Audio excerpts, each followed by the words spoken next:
ओम नमस्ते। अहिंसा परमो धर्म की आचार्य गुरुवर श्री कुंद कुंद भगवान की, आचार्य गुरुवर श्री ज्ञान सागर महाराज की, जय सागर जी महामंडल की।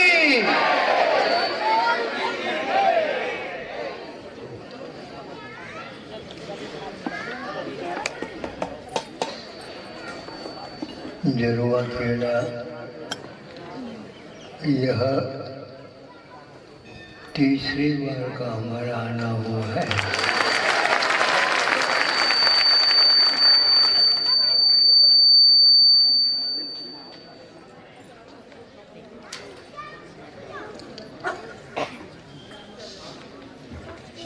प्राय करके यहाँ पर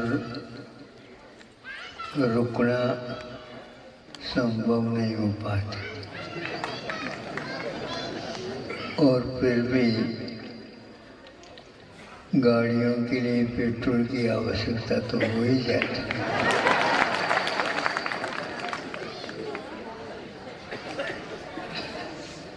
गृहस्थों का कार्य अपना मर्यादित रहता है, मर्यादित तो हमारा भी रहता है, किंतु विस्तृत हो जाता है। जो समागम बीच बीच में गृहस्थों का होता रहता है, समागम का मतलब उन्हें हमारी भी ज़रूरत है। जरुआ खेड़ा को हमारी भी ज़रूरत है।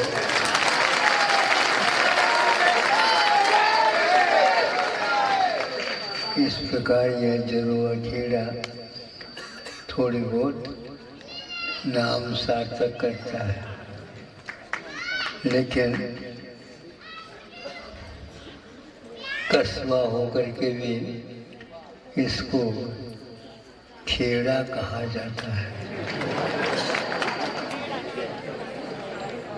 चारों तरफ गांव बिखरे हुए रहते हैं, और वे भी अपनी आवश्यकताओं की पूर्ति के लिए खेड़े में भी हाट बाजार लगा करके अपने कार्य को एक आध सप्ताह में पूर्ण कर लेते हैं।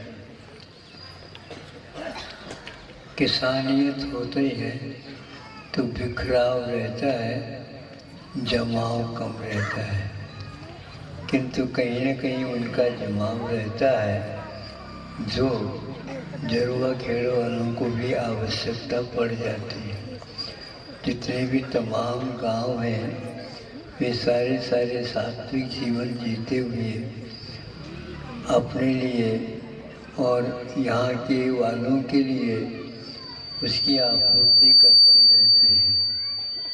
खेड़ा उसी को है कहते हैं, पगडंडों के माध्यम से ऐसा जाल बिछा हुआ रहता है तो वह अपने अपने खेड़ों में, अपने अपने गाँवों में, अपने अपने खेतों में भी चले जाते हैं।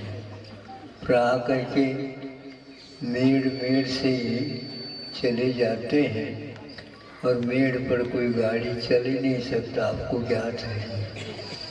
और उसके साथ साथ मेड़ पर चलते हुए किसान ये भी देखता रहता है फसल कैसी हो रही है।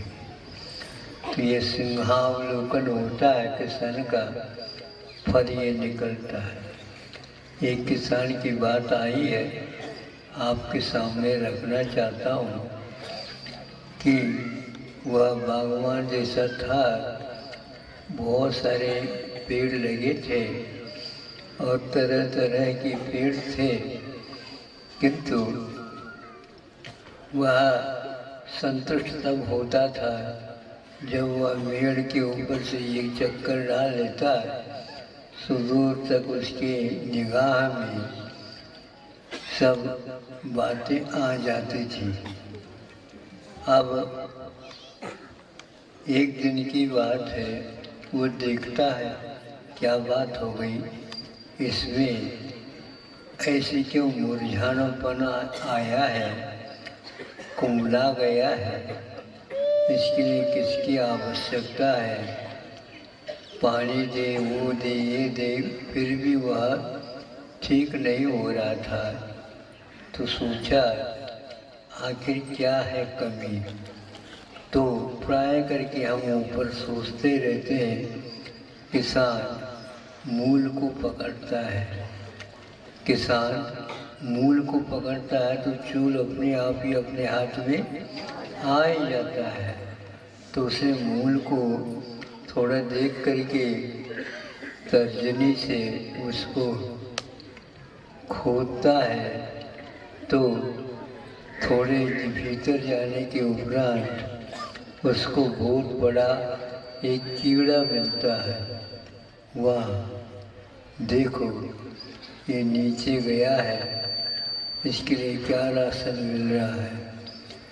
तो कीड़ा मूल पर ही लगा हुआ था, उसके कारण उसके रस को चूसना प्रारंभ करता, तो ऊपर पूरा पूरा पौधा ही एक प्रकार से कुंबला जा रहा था।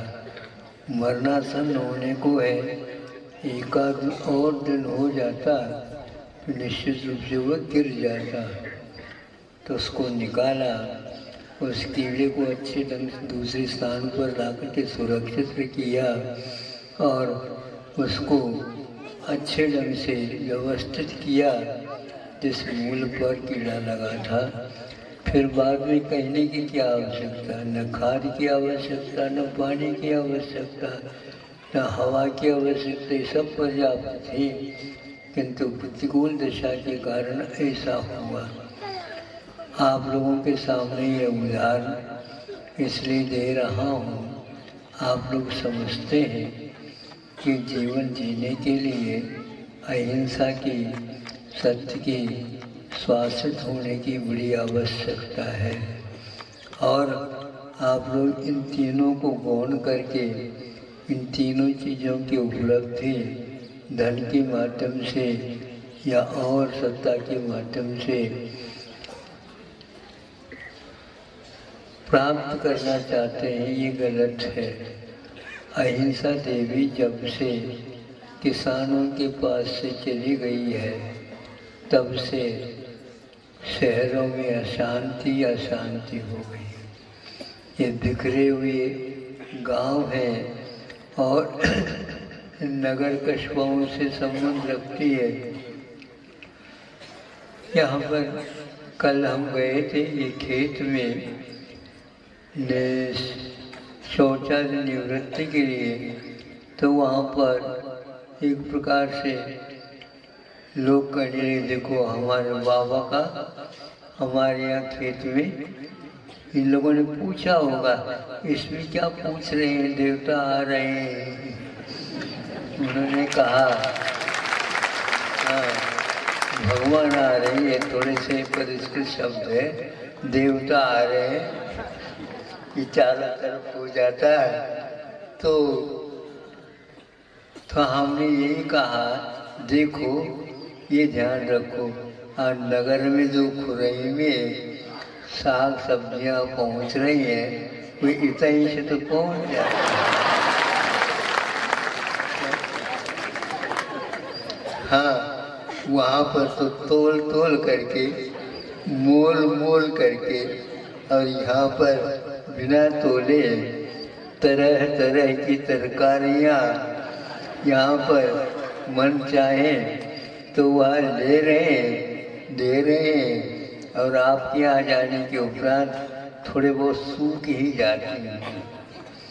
इसलिए आप लोग उन किसानियों से अवश्य संबंध अच्छा रखिए और वे आप लोगों को भी उसी प्रकार का सेवन कराना चाहते हैं जैसे आप कोई मन को चाहते हैं। इससे स्पष्ट है आप लोगों का जीवन और किसानियों का जीवन गांव वालों का जीवन एक तान बना हुआ रहता है। आना जाना इस प्रकार लगाव रहने से आप लोग अहिंसा के पुजारी बने रहेंगे। भगवान से हम प्रार्थना करते हैं कि अहिंसा तत्व जब तक यहाँ पर रहेगा अवश्य ही लोगों को सुख सुविधा शांति मिलेगी। और ये ध्यान रखना, बाहर से शांति नहीं है, भीतर की कीड़े को आप संभालने का प्रयास अवश्य करेंगे। किसान लोग इस कीड़े को निकाल करके दूर करने का प्रयास करते हैं, किंतु आप लोग उसके लिए ऐसे ऐसे जीव जंतु नाशक कीटनाशक औषधियों से छिड़का करके सभी उन जीव जंतुओं को मार करके आप स्वयं जिंदा रहना चाहते हो। यह आप लोगों की शहरी हवा का प्रभाव पड़ा है कि दूर हो जाए और उनकी पगडंडियाँ यहाँ तक कायम बनी रहे, ताकि नदी के अपने कूप के स्रोत यदि जीवित रहता है तो कहीं कहीं पर दूर तक भी पानी पहुंच जाता है, लेकिन वो स्रोत यदि बंद हो जाएगा तो फिर तो आपको तरह तरह की तो बहुत है की बात, एक तरह की भी नहीं, किंतु दो आपको साग सब्जी मिल रही है वो सारे विषाक्त रोगों को पैदा करने वाले आ रहे हैं। क्योंकि आप ज़्यादा तोलते यही जानते हैं, तो ऐसा नहीं किसान को भी आप सिखा रहे हैं। तो एक शाम को मान लो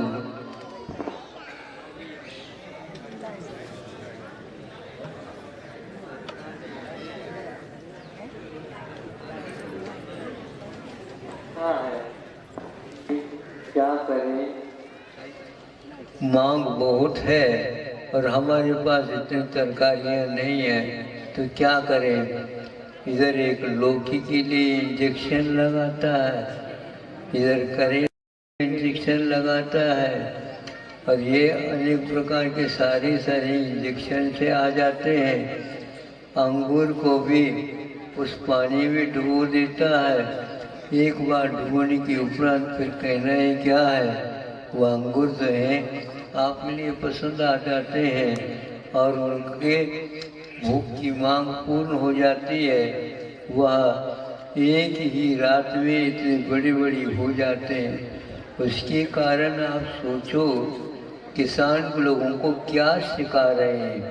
ये दवाइयाँ किसानियों की नहीं थी, लेकिन आप ही लोगों ने बेच करके उसका दुरुपयोग करने का सिखाया।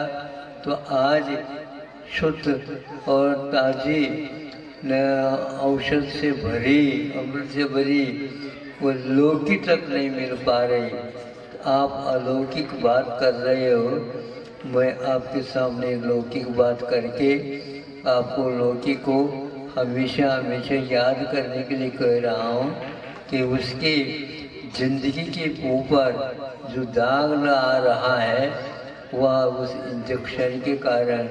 इसी प्रकार तमाम खान पीन की चीज़ें आज आप लोगों को ज्ञात नहीं है कौन से कंपनी में फास्ट फूड का निर्माण हो रहा है।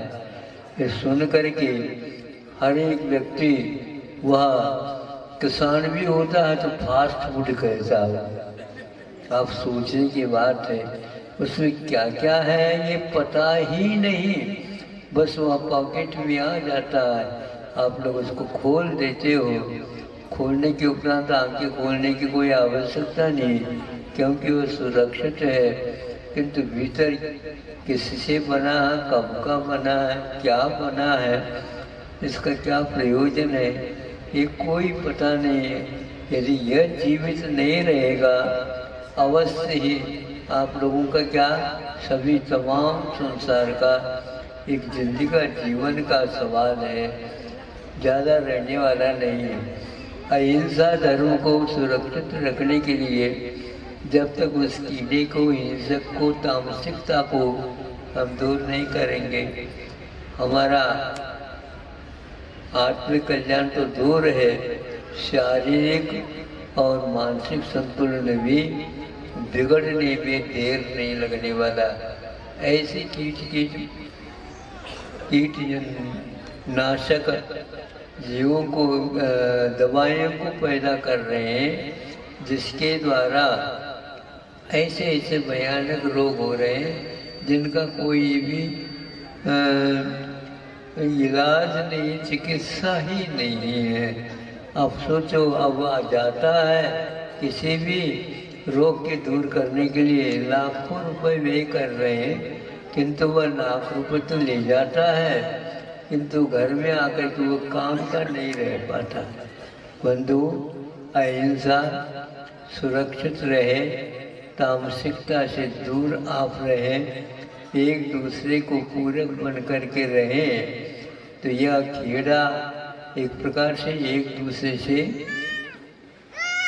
लगाव रखने के लिए है खेड़े, और जब बिखरे हुए हैं उनके लिए हाईवे की कोई आवश्यकता नहीं, पगडंडियों से आते हैं और चले जाते हैं, और निश्चित रूप से वह निश्चिंतता के साथ जीवन यापन करते हैं। आप अहिंसा की रक्षा के लिए कीड़े की भांति आप अपने जीवन में कौन सा लगा है, अपने मन में, अपनी आत्मा में, अपनी जिंदगी में उसको दूर करने का प्रयास करेंगे। अहिंसा परमो धर्म। आचार्य गुरुवर श्री विद्यासागर जी महामुनि राज की।